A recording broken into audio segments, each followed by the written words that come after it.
Yo, ladies and gentlemen, welcome to Catching Cars. We are currently in a 2026 Cupra Leon ST, so Sports Tourer VZ or VZ. And this VZ has the 333 horsepower, 2-liter TSI.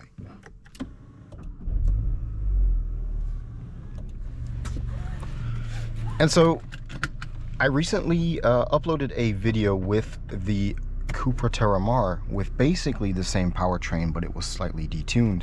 Now we have the full 333 horsepower out of this 2-liter TSI.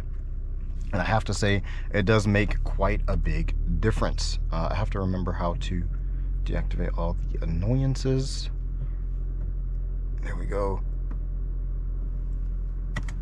And so I want to take you guys on a little trip and share my impressions of this Cupra Leon. So starting off with fuel economy, I don't know if you guys can see that there, but we have 9.7 liters per 100 kilometers on the long-term run of this press vehicle.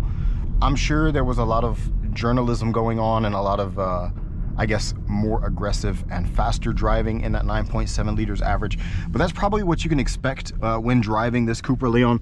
I mean, you didn't buy the VZ version with 333 horsepower to drive slow all the time. But overall fuel economy here was much better than with the Cupra Terramar, just because of the fact that this is not an SUV. So I was able to get this below 6.5 liters per 100 kilometers on a longer stretch of Autobahn, going pretty slowly.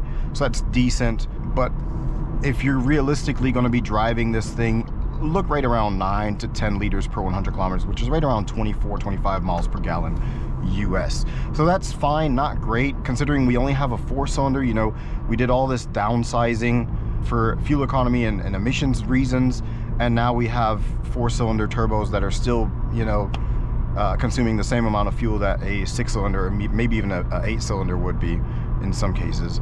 But you do also get some performance with this 2-liter TSI. It is restricted to 80 here.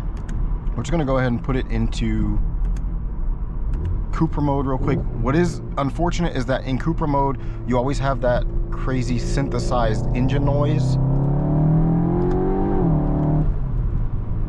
But you do get a little bit of burbles and cracks out the back there as well, even with the European spec OPF.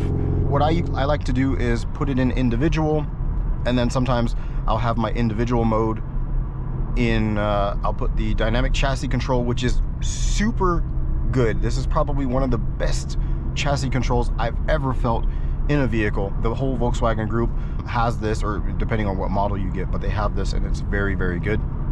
And then I'd go ahead and put my engine in Cupra mode, but I'd keep the engine sound on pure. So that means I still get a little bit of the cracks and pops out the back, just a little bit. I don't know if you guys can hear that on camera, but I do not get the stupid fake noise coming through the speakers. So that's a great option. I do wish that you could set up like I guess a individual 1 and individual 2 mode, kind of like BMW's M1 and M2, or Audi. I think Audi has it as well with the RS1, RS2. That would be great if you could do that here as well, but that's just a little nitpick. Maybe something that Cupra could add for the near future. But overall, like I said, the dynamic chassis control is very, very good. You can have it super stiff, like right now it is very stiff, and there's almost no wobble at all for this being a wagon. And then you could put it all the way down to below comfort basically, and it is super soft. Even when you hit a bump, it actually bounces like 1.5 more times before it actually settles, kind of like an old Cadillac, how you'd expect it to ride. So overall, you have a very, very widespread chassis control there, which is insanely good.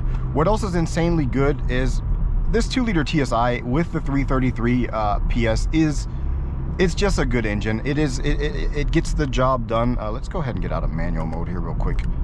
I still have this on the sporty setting.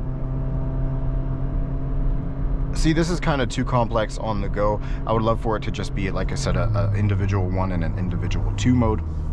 But yeah, this 333 metric horsepower 2-liter TSI is just a great engine. It is a powerhouse, and of course it doesn't sound great. Like I said, you do get some burbles and pops and cracks out the back a little bit, but it is, at the end of the day, it sounds like a vacuum cleaner kind of. But for today's age, it is decently sounding. Not going to sound like a 6-cylinder and an 8-cylinder, but it has the power.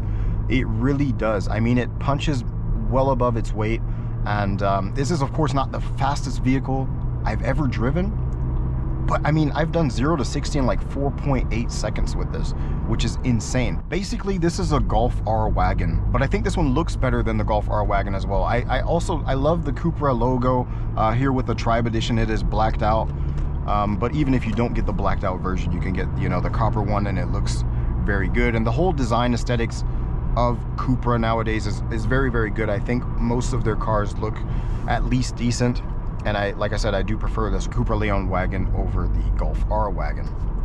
Now, wow, he has some lean there.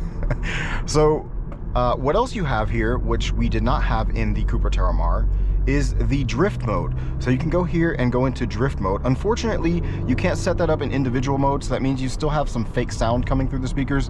It's not on full fake sound mode, I guess. It's not all the way up, but you do hear some of that fake sound, maybe just so you can get a little bit more of a feeling what the engine is doing. But that drift mode actually works. You can drift it around. It's kind of weird in the way that it works.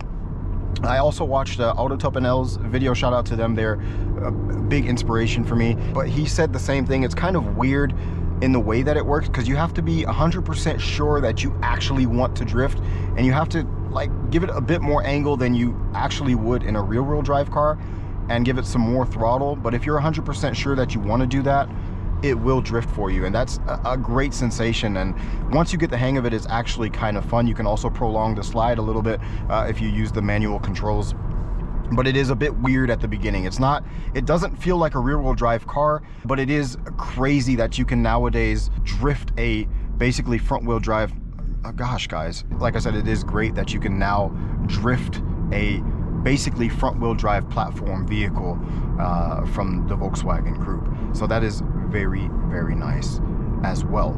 Of course, we have all the annoying assistance technology here, being a European vehicle, and you have to deactivate that. You have some shortcuts here. You can hit this button and deactivate lane assist and speed warning, which is great.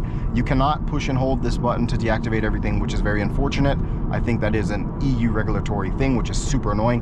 But then you just go into here, vehicle, driver assist, and then you can deactivate all the annoyances there.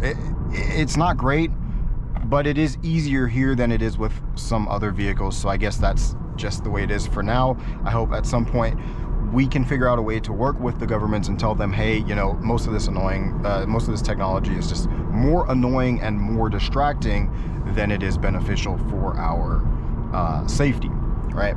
What I also want to touch on briefly is the fact that this DSG in the Cupra Leon VZ does not auto upshift, which is a very, very good feature for a performance-oriented vehicle, especially if you're on a back road trying to have some fun, or maybe even on a track. If you have this set up in Cupra mode, like the full attack Cupra mode, or even in your individual mode, and you have the engine settings set to Cupra, it will not auto upshift for you, which is a very good feature.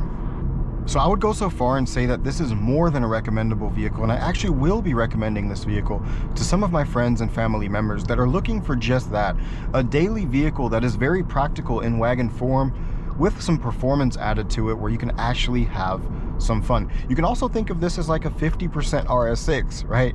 You have about 50% of the power, about 50% of the price, but not 50% of the fun. I've driven RS6s multiple occasions. It was a while back, but if I recall correctly, I've had more fun with this Cupra Leon than I did with the RS6. It just has more usable power, right? And so that'll be it for today. I hope you guys subscribe, and I also hope to catch you guys in the next video.